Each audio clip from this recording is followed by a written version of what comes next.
Hi, Julie Barlow with J&B Living, back here with part 2 for the series on what intense emotions, particularly in my case, rage, can do and how it can impact your health. And in part 1 of my first video, I talked about my experience in going to jail for the first and only time that I've been in jail, and how I was in such a rage, just intense anger all night long.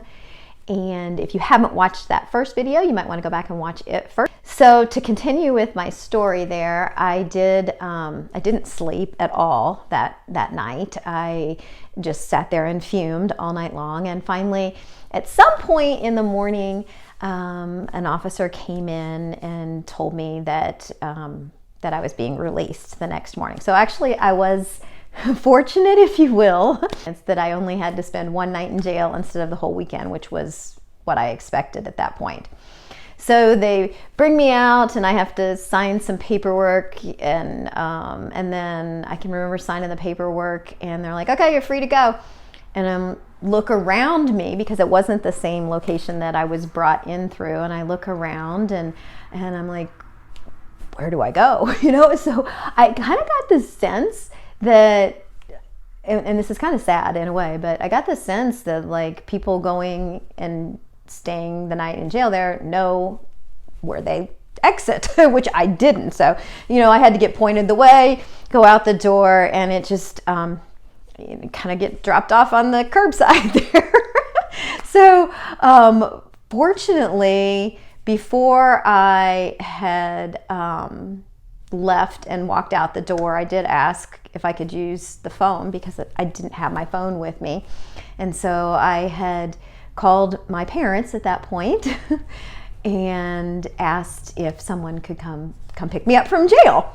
So then I sat on the curb and fumed some more. So at the time, I thought that things were over at that point. But in terms of the impact on my health, things were just getting started. I just kept repeating the events again and again, over and over in my mind, thinking, what should I have said or done differently? What could I have done to have avoided the situation? So anyway, go to work, and at some point in time in the afternoon, that first day I was at work, I just got violently ill. It was horrible. I did go home for the day, and I felt fine and better after that. But from that point on, I began to have issues with my digestion. And I spent almost a year trying to fix that. And the reason it's significant, I know a lot of people suffer with different digestive issues. But prior to that day, I had never had any type of digestive issues in my life. But I'd never tried taking antacids for anything. I just never had any problems whatsoever digestively. And after that point, I had stomach aches all the time. I had difficulty digesting food. It was just a whole series of things. And I went from doctor to doctor, tried different probiotics. I think somebody wanted to try steroids. I don't think I tried those, but tried all different kinds of things, and nothing really was helping, my digestive stress, if you will. So I started having other issues with my health too. I began to have difficulty sleeping and working out. I had to be really careful with how hard I worked out, because if I overdid it just a little bit, I would end up getting sick. I would have, come down with a cold. I would just be exhausted. I would need lots of extra sleep. So it's just like my system was totally out of balance. I felt like I was run down all the time. And I just kept seeing doctor after doctor. Nothing was working. Eventually, someone had suggested that I go to a metabolic doctor, and I did start to do some different things to begin to heal my gut. It was, a few month process, but I began to at least find something that was working. But I will say that ever since that time when I got sick right after going to jail, I still have a digestive system that can easily be thrown out of balance. So I have to be a lot more careful on what I eat and how I take care of myself now. And I do believe that the initial, I'm going to call it trauma, because we have all kinds of trauma. I realize that this is a mild trauma compared to what a lot of people have to go through. But the trauma of that night in jail, the anger and the frustration that I felt, triggered something to set off this imbalance in my system that actually I found out later when I did some testing with the metabolic doctor too, that I had some food sensitivities that showed up, things that I had never been sensitive to before, never had any issues eating, but still to this day, I think that had triggered them actually being something that I now, stay away from certain foods, gluten for one, but that's a very common one. But just things like carrots, which is a little bit different. But anyway, yes, it did set off and trigger food sensitivities, among with a whole host of other issues. So it truly gets back to how important managing our emotions are and not allowing ourselves to feel, intense anger and frustration and that type of thing for a long period of time, because it truly does have real health implications for you. So at the point in time where all this happened, I was already teaching yoga. I had taken personal consciousness courses, so I would consider that I was pretty body and emotionally aware at the time.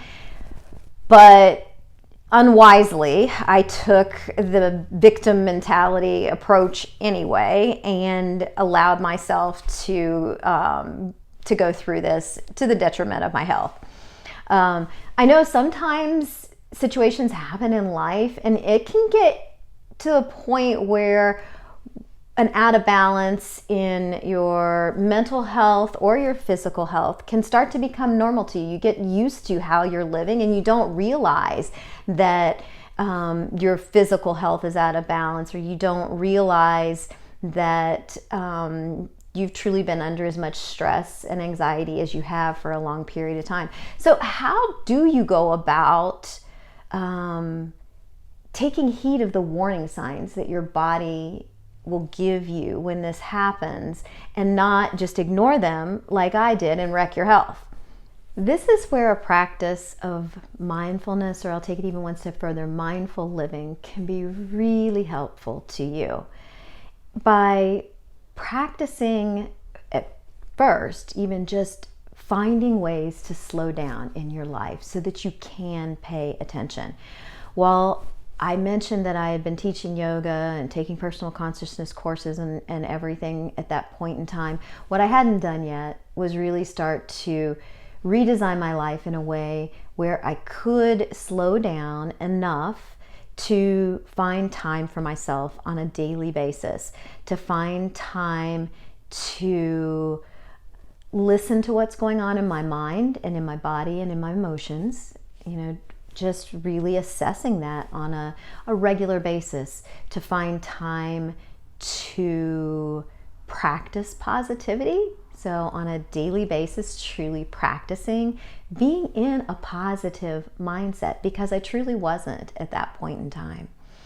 And then also in that space for yourself, taking the time for regular reflection. So how am I doing today? How was I feeling today? What worked well for me, this week? And, what is making me happy on a day-to-day basis?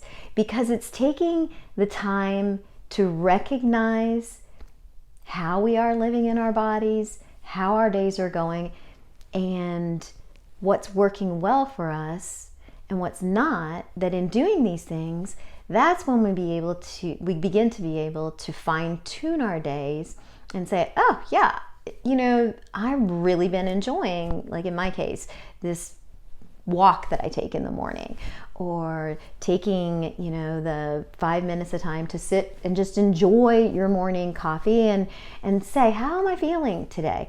That few minutes, even if it's just 5 or 10 minutes a day, can be truly helpful for you, because you begin to then allow yourself to recognize the warning signals that I didn't at that point in time.